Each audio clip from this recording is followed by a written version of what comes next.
began to talk about how God wants to write the scriptures in our hearts and minds. पिछले सप्ताह हमने शुरू किया था कि परमेश्वर कैसे अपने वचन को हमारे हृदयों में और हमारे दिमाग में लिख देना चाहते हैं। Before that, for 3 weeks, we spoke about prayer, about how we talk to God and we have fellowship with God. और इससे पहले 3 सप्ताह हमने प्रार्थना के विषय में चर्चा किया था कि कैसे हम परमेश्वर से बात करते हैं और कैसे परमेश्वर हमसे वार्तालाप करते हैं। Fellowship with God is two-way communication. We talk परमेश्वर to him, he talks to us. परमेश्वर के साथ संगति ये आदान प्रदान का विषय है। हम प्रभु से बात करते हैं, प्रभु हमसे बातें करते हैं। For 3 weeks, we spoke about talking to God and enjoying God's fellowship. And last week, began to talk about hearing from God, especially in the context of understanding the scriptures.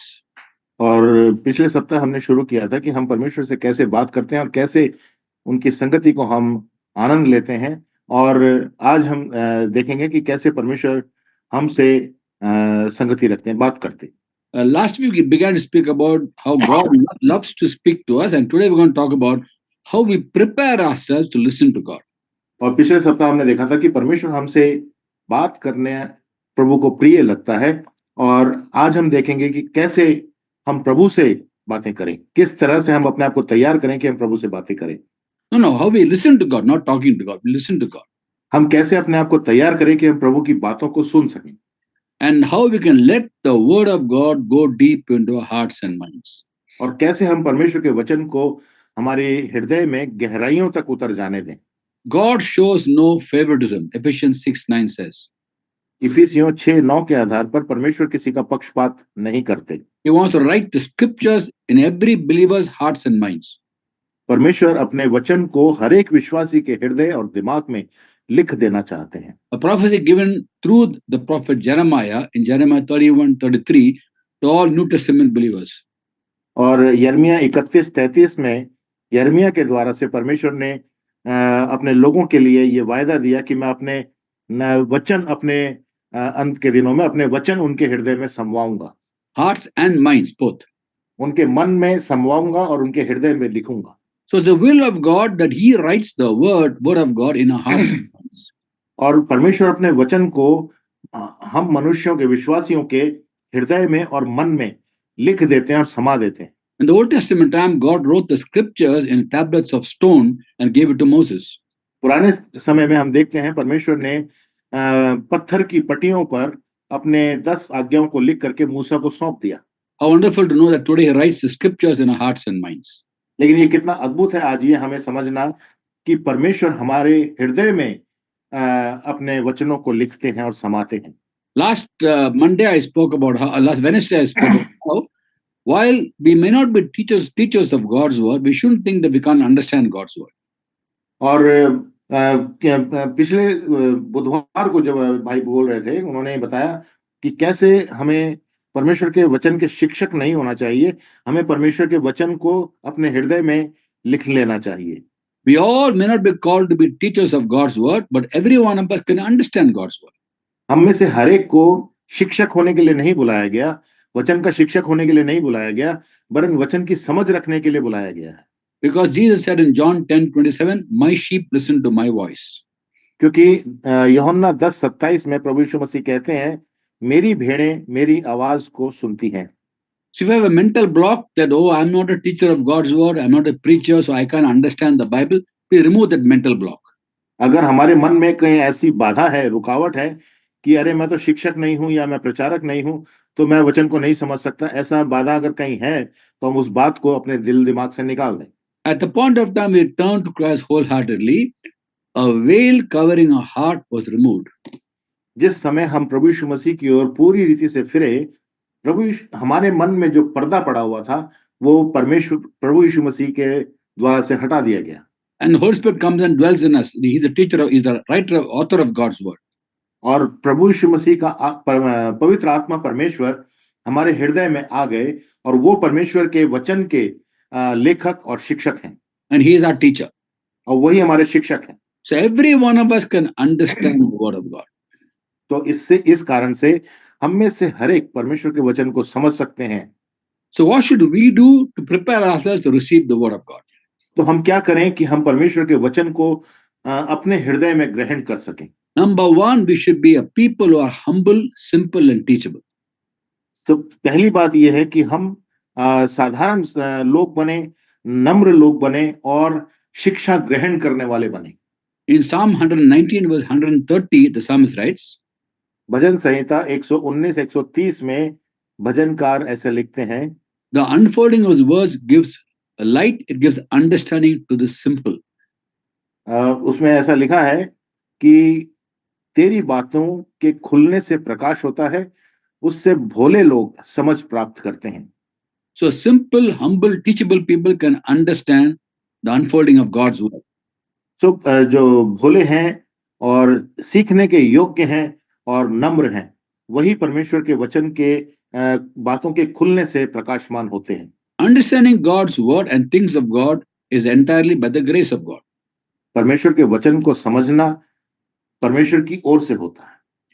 And in the book of Proverbs, chapter 3, verse 34, quoted both by Peter and James, is written there, God opposes the proud but gives grace to the humble. और नीति वचन 3 और उसके 24 में जो John 3, पतरस ने भी 34, yeah, John 3, 34. 34 में 34 में जिसको पतरस ने भी और यूहन्ना ने भी कहा। Both James and Peter quote that. याकूब और पतरस दोनों ने कहा कि ठट्ठा करने वालों के से वो निश्चय ठट्ठा करता है और दीनों पर अनुग्रह करता है। As we humble ourselves, we are better prepared to understand, to receive grace from God, which includes revelation of God's word to us. और जितना हम अपने आप को नम्र करते हैं, उतना परमेश्वर का वचन हमारे हृदय में प्रवाहित किया जाता है। And the Lord loves to teach people who are humble and simple. और परमेश्वर उन लोगों को जो नम्र और दीन और भोले हैं, उनको शिक्षा वचन सिखाने में प्रभु आनंदित होते हैं। There was a point of time when 70 of the disciples of Christ came back after driving out demons. They were very excited about demons submitting them in the name of Jesus. और हम वचन में पढ़ते हैं कि प्रभु के चेले जो गए थे, वो जब कुछ समय के बाद वापस लौटकर प्रभु को आए, जब उन्होंने दुष्ट आत्माओं को निकाला और बहुत सारे लोगों को चंगा किया, और वो आए और वो बड़े आनंदित थे और बहुत उत्साहित थे। They were very excited about the fact that demons submit to them in the name of Jesus. और वो बड़े उत्साहित थे कि प्रभु यीशु मसीह के नाम से दुष्ट आत्मा उनके अधीन थी। And the Lord tells them in Luke chapter 10, verse 20, और लूका 10 और 20 में प्रभु उनसे कहते हैं, don't rejoice because demons submit to you, but rejoice that your names are in the book of life. प्रभु उनसे कहते हैं, तो भी इससे आनंदित मत हो कि तुम्हारे आत्माएं तुम्हारे वश में हैं, परंतु इससे आनंदित हो कि तुम्हारा नाम स्वर्ग में लिखे हैं। So since your name in the book of life, rejoice over that and don't rejoice because demons submit to you. तो इसलिए मत आनंदित हो कि शैतान तुम्हारे दुष्ट आत्माएं तुम्हारे अधीन है, वरन इसलिए आनंदित हो कि तुम्हारा नाम स्वर्ग में जीवन की पुस्तक में लिखा। They were simple people, childlike people who are very excited about how demons submit to them in the name of Jesus. वो एक बालक के समान नम्र दीन लोग थे और वो बड़े उत्साहित थे कि कैसे दुष्ट आत्माएं हमारे अधीन हो गईं। And the Lord further says to them this about this, and then verse 21 says, Luke 10:21. और लूका 10:21 में प्रभु आगे कहते हैं, At that time, Jesus, full of joy through the Holy Spirit, tells the Father, I thank you, Father, God of heaven and earth.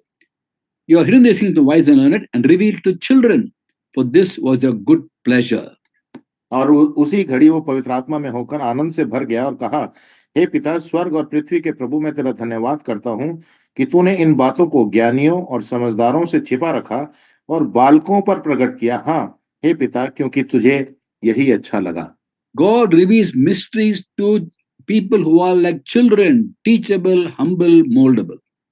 परमेश्वर बड़े बड़े भेदों को उन लोगों पर प्रकट करते हैं, प्रकाशन करते हैं, जो लोग बालकों के समान नम्र, दीन और ग्रहण करने वाले हैं। In fact, there it says in that particular verse, he hides it from wise and learned people. If you think you're very, very wise and learned, God hides these things from us. और ऐसा ही जैसा हमने अभी पढ़ा कि वो ज्ञानियों से इन बातों को, समझदारों से इन बातों को छिपा के रखता है, लेकिन बालकों पर वो इस बात को प्रकट करता है। So the key to understanding the things of God is becoming like children, teachable, moldable, and humble. तो अगर हमें परमेश्वर के वचन को समझना है या ग्रहण करना है, तो हमें बालकों के समान सीखने वाला मन हमारा होना चाहिए। Also in the book of Isaiah, chapter 66, और यशायाह की पुस्तक उसका 66वें अध्याय में The first couple of verses we read, God says, पहले कुछ आयतों को अगर हम पढ़ते हैं तो वहां पे प्रभु कहते हैं, Heaven is my throne, earth is my footstool. Where's the house you built for me? तो आकाश मेरा सिंहासन और पृथ्वी मेरे चरणों की चौकी है, तो मेरे लिए कैसा भवन बनाओगे Where will my resting place be? और मेरे विश्राम का कौन सा स्थान होगा? Has not my hand made all these things? और प्रभु कहते हैं क्या मेरे हाथ की बनाई हुई सारी वस्तुएं नहीं है? This is the one I esteem, declares the Lord. He was humble and contrite in spirit and who trembles at my word. लेकिन जो मेरी बातों से ही है, परंतु मैं उसकी ओर दृष्टि करूंगा जो दीन और खेदित मन का हो और मेरा वचन सुनकर थरथराता हो। Trembling at God's word is not an unhealthy fear, but a reverent fear of God. परमेश्वर के वचन के सामने थरथराना ये कोई वैसी भय की आत्मा नहीं है, डर की आत्मा नहीं है, ये परमेश्वर के आदर और सम्मान की आत्मा है। There's a point of time when Moses is about to get the 10 commandments and the Lord told him to consecrate the Israelites for 3 days, 2 days, and और 3rd जब day on the Mount of Sinai. और प्रभु ने कहा, जब मूसा को वो 10 आज्ञाएं देने वाले थे, तो प्रभु ने कहा कि इज़राइल के लोगों को तैयार कर, उन्हें पवित्र कर और फिर तीसरे दिन मेरे पास ऊपर पर्वत पर चढ़ कर आ। And on the 3rd day they came to the mountain, and God came upon the mountain in fire. The book of Exodus, chapter 19, verse 18 says, God came upon the mountain in fire, the thunder, lightning, a loud trumpet blast, and they were all scared of the presence of God. और हम पढ़ते हैं कि तीसरे दिन जब वो लोग चारों ओर पर्वत के चारों ओर इकट्ठा हुए और मूसा ने उन्हें तैयार किया था, तब परमेश्वर उस सिय्योन पर्वत के ऊपर उतर गए और चारों ओर आग और वो आग थी और ये भयभीत हो गए।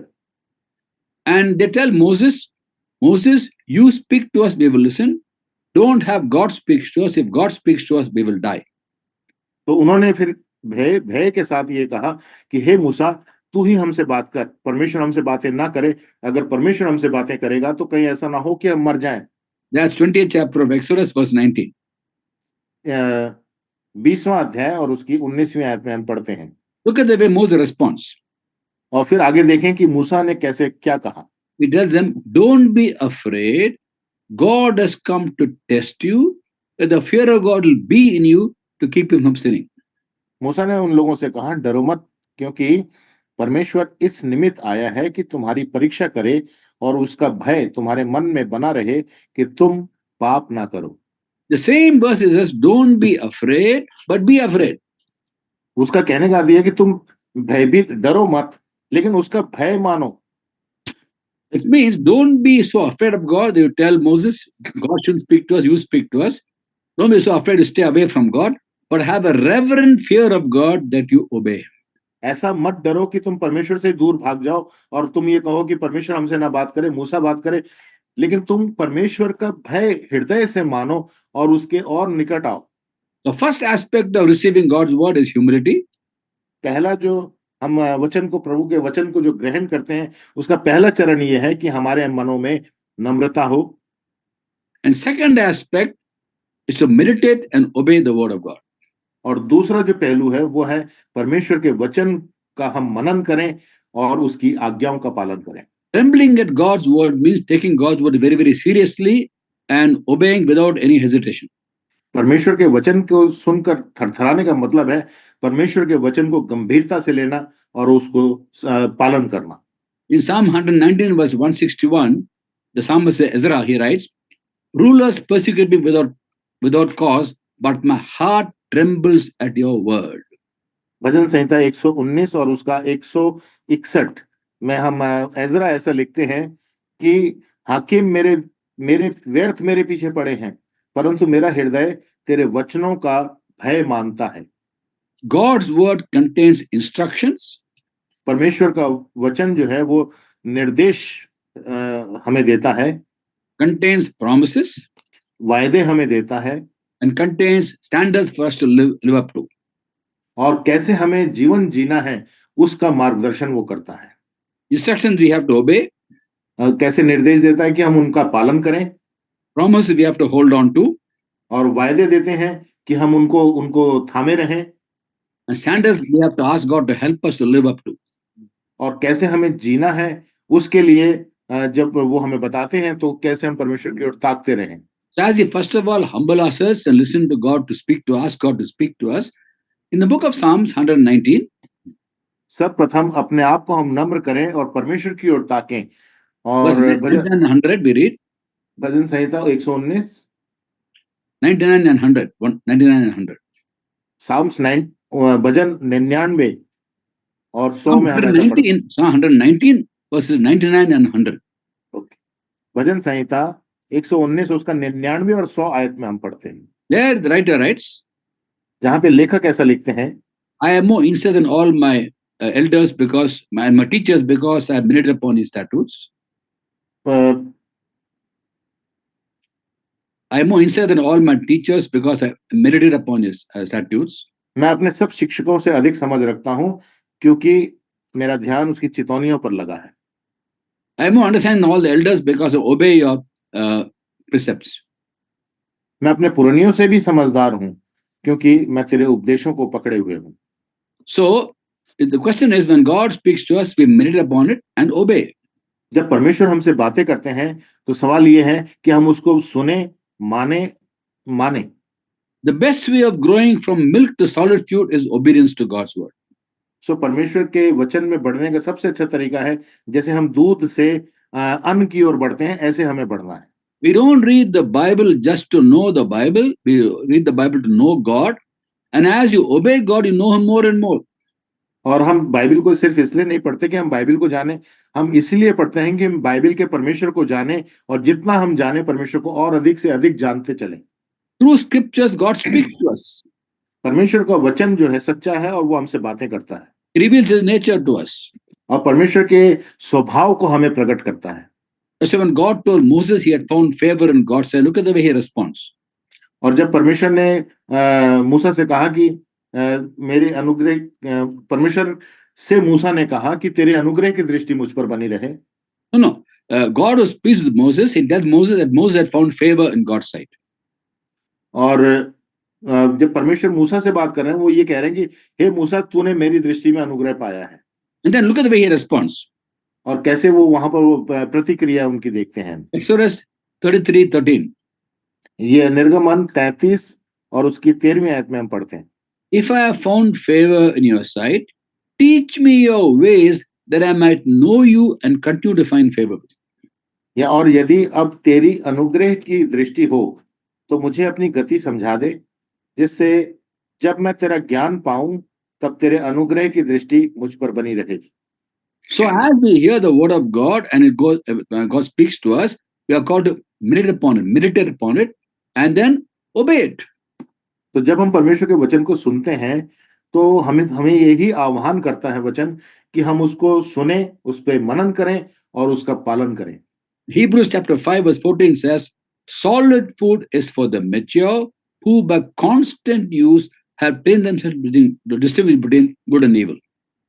और इब्रानियों की पत्री और उसका 5वां अध्याय और उसकी 14वीं आयत में हम पढ़ते हैं पर अन्न सयानों के लिए है जिनके ज्ञानेंद्रियां अभ्यास करते करते भले बुरे में भेद करने के लिए पक्के हो गए हैं For most people in the world, good and evil depends upon what they are told from other people.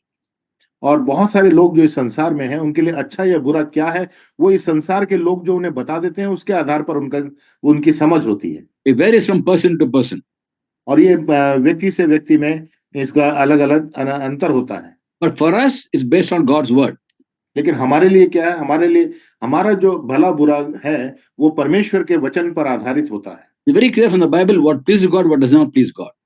So Bible हमें बड़ी सफाई से बताती है कि क्या परमेश्वर को भाता है क्या परमेश्वर को नहीं भाता As we obey God's word, as we graduate from milk to solid food, we can discern right and wrong based on God's will, not the world's ways.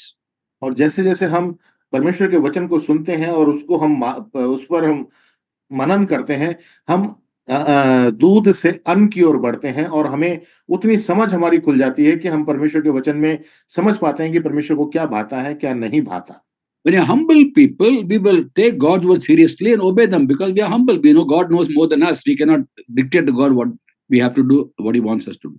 और जब हम नम्र और दीन होते हैं तो हम परमेश्वर के वचन को परमेश्वर के वचन के आधार पर लेते हैं ना कि हम परमेश्वर को बताते हैं कि हे प्रभु तुम ऐसा करो आप ऐसा करो So number 1, humility. Number 2, obedience.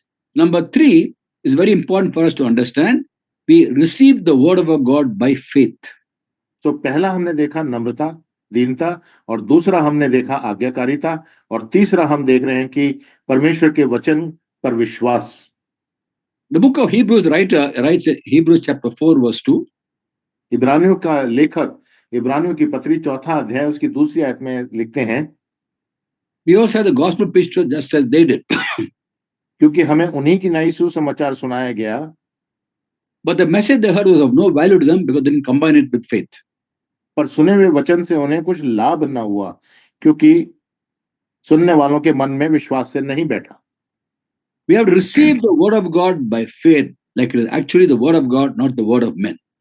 और हमें वचन, परमेश्वर के वचन को विश्वास के साथ अपने हृदय में लेना है, ये जानते हुए कि ये किसी मनुष्य का वचन नहीं वरन परमेश्वर का वचन है। The book of Hebrews was written to Jewish Christians, Judaic Christians. इब्रानियों की पुस्तक जो है वो यहूदी मसीहियों के लिए लिखी गई थी, They know the history of the Jews, और वो यहूदी लोग जो यहूदियों का इतिहास जानते थे, how God used Moses to bring them out of Egypt. कैसे परमेश्वर ने मूसा को मिस्र से उनको छुड़ा लाने के लिए इस्तेमाल किया, प्रयोग किया, Given good news. और वो सुसमाचार को जानते थे। Gospel means good news. सुसमाचार मतलब अच्छा समाचार। In the book of Hebrews chapter 4 verse 2, he writes to Jewish Christians, we also have the gospel preached to us just as they did. For the message they heard was no value to them, they didn't combine it with faith. और फिर जो इब्रानियों के लेखक 4 अध्याय की दूसरी आयत में ऐसे लिखते हैं, क्योंकि हमें उन्हीं की नई सुसमाचार सुनाया गया, पर सुने हुए वचन से उन्हें कुछ लाभ न हुआ, क्योंकि वो सुनने वालों के मन में विश्वास के साथ नहीं बैठा।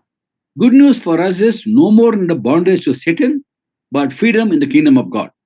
और हमारे लिए सुसमाचार आज क्या है कि हमारा अब शैतान का हमारे ऊपर कोई राज्य नहीं है, वरन हम परमेश्वर के राज्य में लाए गए। In the case of the Israelites who came from Egypt, good news was no more bondage to Egyptians, but freedom in the land of Canaan. और यहूदियों के लिए क्या था, ये सुसमाचार क्या था कि तुम अब मिस्र के अधीनता में नहीं हो, वरन तुम अब नए देश में पहुंचा दिए गए हो। That's a good news for them. उनके लिए यही सुसमाचार था। And God brought them out of Egypt with miracles, signs, and wonders. 10 miracles happened in Egypt and along the way. और जब प्रभु ने उनको मिस्र से छुड़ाया तो 10 उनको ऐसे आश्चर्य कर्म दिखाए, और मार्ग में भी उनको बहुत सारे आश्चर्य कर्म दिखाए। They did not combine the word of God by faith. लेकिन ये जो वचन था उनके मन में, हृदय में विश्वास के द्वारा नहीं बैठा। God told them, I'm taking you to land of milk and honey. प्रभु ने उनसे कहा, मैं तुम्हें दूध और मधु की धाराएं जहां बहती है उस देश में लेके जा रहा हूं। They had not seen that land, but God told them, I'm taking them to a land full of milk and honey.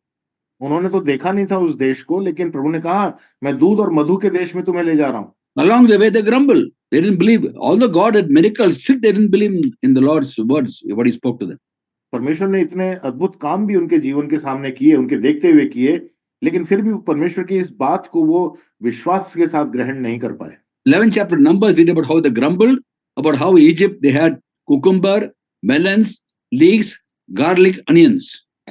और फिर हम देखते हैं कि 11वें अध्याय में कैसे उन्होंने वो बुड़बुड़ाने लगे कि हमने वहां पर लहसुन खाया, हम खरबूजे खाते थे, प्याज खाते थे, और गंदने खाते थे, खरबूजे खाते थे। And they had fish also there. और मछलियां भी खाते थे। Here the miserable manna we get. और यहाँ पर ये क्या, ये मन को उबाऊ हमें मन्ना दिया है खाने के लिए। But they forgot they're going to enter a land of milk and honey. और वो भूल गए कि वो कौन से देश में जहां दूध और मधु की धारा बहती है उस देश में जा रहे हैं, उसको भूल गए। And the whole generation of these people died in the desert because they didn't believe God's word. और ये जो पूरी की पूरी जो भीड़ वहां से निकल कर आई थी, वो सब के सब जंगल में ढेर हो गए। Today God still speaks to us. आज भी परमेश्वर हमसे बातें कर रहे हैं। We have received the word of God by faith, that like it actually is the word of God which works in us. और अगर हम परमेश्वर के वचन को विश्वास के साथ अपने हृदय में वैसे ही सेंत में ग्रहण करते हैं, तब परमेश्वर का वचन हमारे हृदय में काम करता है। The Apostle Paul went to Thessalonica. He was there for 3 Sabbath days. That means approximately 2 weeks or maximum 3 weeks. और जब हम पढ़ते हैं पौलुस प्रेरित थिस्सलुनीके में गए, तो तो 3 सबत के दिन वहां रुके, अर्थात हम ये समझ सकते हैं या तो 2 हफ्ता या 3 हफ्ता। Sabbath means Saturdays. 3 Saturdays means could be 2 weeks in between, maybe 3 weeks also. We don't know. सबत का अर्थ है कि शनिवार का दिन, और वो ऐसा भी हो सकता है कि शायद 2 सप्ताह, वो आगे शनिवार पीछे शनिवार, 2 सप्ताह या फिर 3 सप्ताह भी हो सकता 3 Saturdays he was there. है। बट लेकिन 3 सबत के दिन वो वहां पे था। And as he shared the word of God, the Thessalonians received the word of God. लेकिन जब परमेश्वर के वचन को वहां बांट रहा था, तो थिस्सलुनीकियों ने उसके वचन को समझा, स्वीकार किया, There's persecution there, and Paul had to be sent away.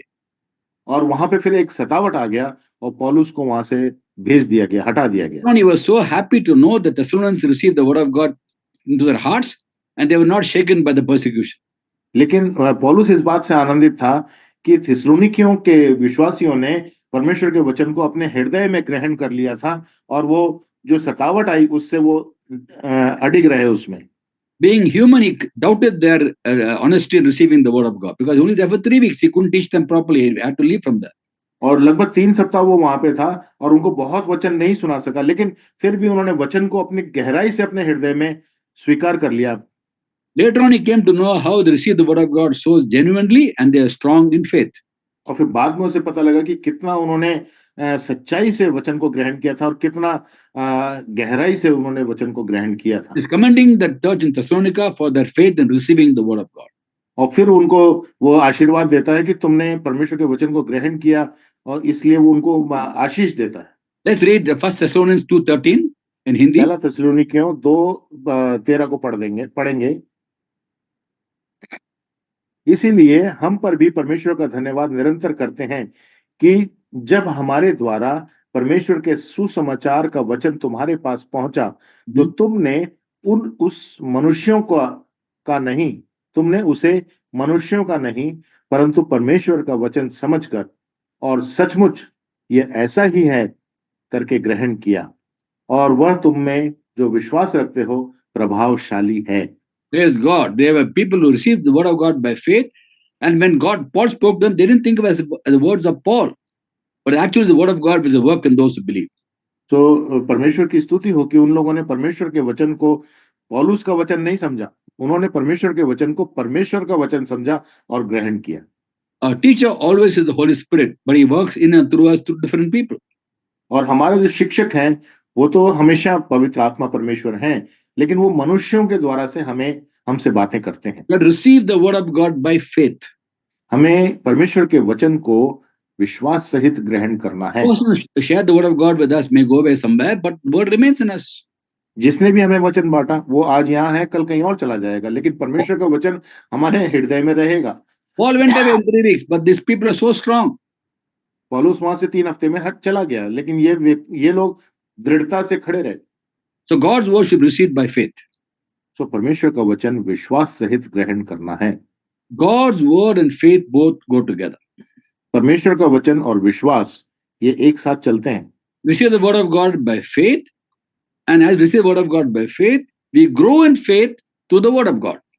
हम परमेश्वर के वचन को विश्वास के साथ ग्रहण करते हैं, और जैसा हम विश्वास में बढ़ते हैं, परमेश्वर के वचन में हम बढ़ते चले जाते हैं। Word and faith go together. परमेश्वर का वचन और विश्वास ये एक साथ चलने वाली प्रक्रिया है। It's like the sword, the armor God has given to his people, sword is put and the shield of faith, they go together. और जैसे परमेश्वर के वचन में हम पढ़ते हैं परमेश्वर के उन हथियारों के बारे में, ये तलवार और जो शील्ड जो अपने आप को बचाने के लिए हमें मिलती है, वो दोनों एक साथ होते हैं। When you imagine a Roman soldier with a helmet, breastplate, belt, shoes, shield and sword go together. और हम जब हम एक रोम के सिपाही के बारे में देखते हैं, तो हम देखते हैं उसके सिर में टोप है, उसकी छाती में कवच है, और उसके हाथ में तलवार है, और उसके एक हाथ में अपने को बचाने के लिए शील्ड है। Faith comes from hearing the word of God and receive the word of God by faith. They go together. और परमेश्वर के वचन को सुनने से विश्वास होता है, और विश्वास के द्वारा से हम परमेश्वर के वचन को ग्रहण करते हैं। ये दोनों एक साथ चलते हैं। Please ask God for faith to receive God's word. तो इसलिए हमें प्रार्थना करना है, हे प्रभु मेरे विश्वास को बढ़ा कि मैं तेरे वचन को ग्रहण कर सकूं। The next thing we have to do is we have to be hard working, work very hard to understand scriptures. और फिर इसके बाद हमें कठिन परिश्रम करना है परमेश्वर के वचन को संजो कर रखने के लिए। That's number 4. ये चौथी बात है। Work hard to understand scriptures. परमेश्वर के वचन को समझने के लिए हमें कठिन परिश्रम करना है। After the Lord fed more than 5,000 people, the 5 loaves of bread and 2 fish, परमेश्वर ने लोगों को 5 रोटी 2 मछली से 5,000 लोगों को जब भोजन कराया, they're all following him for the sake of bread and fish. तो वो सब उसके पीछे रोटी और मछली के लिए चल रहे थे। And then the Lord tells them in John chapter 6, verse 27, परमेश्वर प्रभु यीशु मसीह उनसे यूहन्ना 6:27 में कहते हैं, do not work for food that spoils, but for food that endures to everlasting life. नाशवान भोजन के लिए परिश्रम न करो, परंतु उस भोजन के लिए जो अनंत जीवन तक ठहरता है। What is that word? What is that food? That is the word of God. वो क्या भोजन है? वो है अनंत जीवन तक ठहरने वाला भोजन जो है वो परमेश्वर का वचन We है। have to work hard to receive God's word. He wakes up early morning, wake us up, get up and listen to God. हमें परमेश्वर के वचन को ग्रहण करने के लिए कठिन परिश्रम करना है। अगर प्रभु हमें कहते हैं कि सुबह उठकर भोर में हम वचन को पढ़ें, तो पढ़ें। It's hard work, but enjoyable work. ये कठिन परिश्रम जरूर है, लेकिन आनंद का परिश्रम है ये। The prophet Isaiah writes in chapter 50, verse 4 of Isaiah, यशायाह 50 और उसके 4 में यशायाह लिखते हैं, the sovereign God has given instructed tongue to know the word that sustain the weary. प्रभु यहोवा ने मुझे सीखने वालों की जीभ दी है कि मैं थके हुओं को अपने वचन के द्वारा संभालना जानूं। He wakens me morning by morning, wakens my ear to listen like one being taught. भोर को वो नित मुझे जगाता और मेरे कान खोलता है कि मैं उसको शिष्य के समान सुनूं। So it is hard work. ये कठिन परिश्रम है। In 1 Corinthians 15:10, Paul writes, पहला कुरिन्थियों 15:10 में पौलुस लिखते हैं, by the grace of God, I am what I am, and grace in me was not without effect. परमेश्वर के अनुग्रह से मैं हूं और उसका अनुग्रह जो मुझ पर हुआ वो व्यर्थ नहीं हुआ। No, I worked harder than all of them, yet not I, but the grace of God working in me. परंतु मैंने उन सब से बढ़कर परिश्रम भी किया, तो भी ये मेरी ओर से नहीं हुआ, परंतु परमेश्वर के अनुग्रह से जो मुझ पर था। We know Holy Spirit will teach us and remind us of God's word. हम जानते हैं कि परमेश्वर का आत्मा जो है वो हमें शिक्षा देते हैं और परमेश्वर के वचन को स्मरण भी दिलाते हैं। First, they reminded me as first teach us. For him to teach us, we must listen to him, spend time with him. इससे पहले कि वो हमें स्मरण दिलाएं, उससे पहले वो शिक्षा देते हैं, और शिक्षा देते हैं तो हम उन्हें ध्यान से सुने। We're all called to be hardworking, even to understand scriptures and to know God more and more. हमें बुलाया गया है कि हम कठिन परिश्रम के साथ परमेश्वर के वचन को और गहराई से समझें और पालन करें। And the last point I want to share today, fifth point.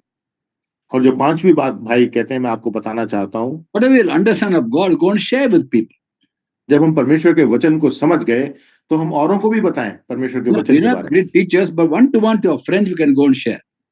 हम बहुत बड़े शिक्षक बन के ना जाएं लोगों को बताने के लिए, लेकिन हम किसी के अपने मित्रों के साथ एक एक करके हम एक साथ बैठ के बातें कर सकते हैं।